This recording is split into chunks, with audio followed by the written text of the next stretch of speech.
If capital S is the number of states in NDFA, which means non-deterministic finite automata, then equivalent DFA can have maximum of. So actually the question framing is wrong. The way they wanted to ask the question is different one. See, finite automata, we know that finite automata is mainly of two types. One is with output and the other one is without output. And with output is of two types. One is Mealy machine and other is Murray machine.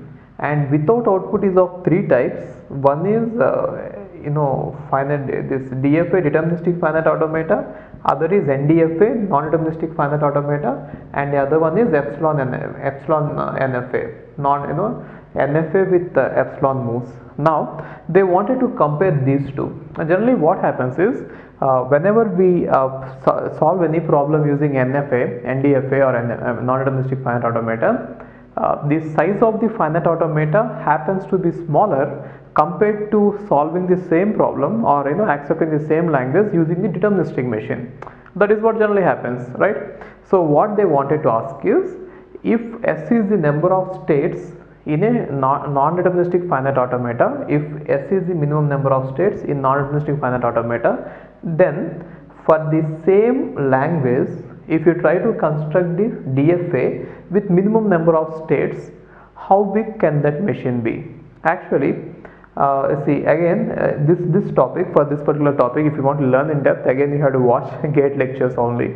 In GATE lectures I have built it step by step, but there it took a lot of time, but here in short time I want to finish it off, therefore I am not going to go in depth here. Again you watch there. Okay, let's finish it off here.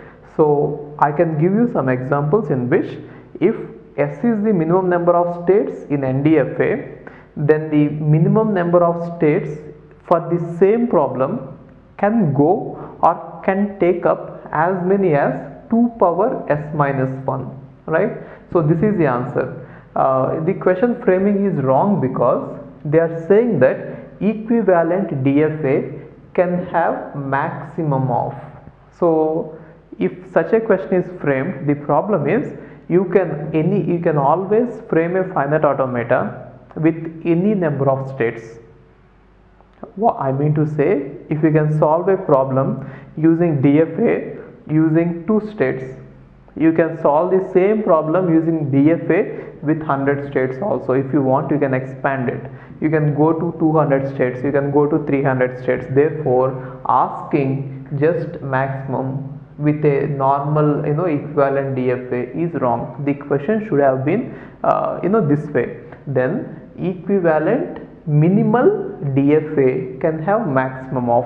In that case the answer is 2 power S minus 1. Anyway, there is no answer here. This minus 1 should have been here, but in the question bank they have given C as the option, right? So maybe they might have taken it because since the question framing is wrong and in the options the maximum number is 2 power S, they might have taken it, nothing wrong. Because if the number of states is going to be 2, you can expand it to 1000 also, right? Therefore in the one they might have picked up the maximum, but the question has to be modified in such a way that equivalent minimal DFA can have maximum of. In that way the answer will be 2 power S minus 1. Otherwise this question is really meaningless. I don't know why they asked it in this way, right? So anyway, if you want to learn it, please watch the GATE lectures perfectly. Okay, here I just want to manage the topic. Fine.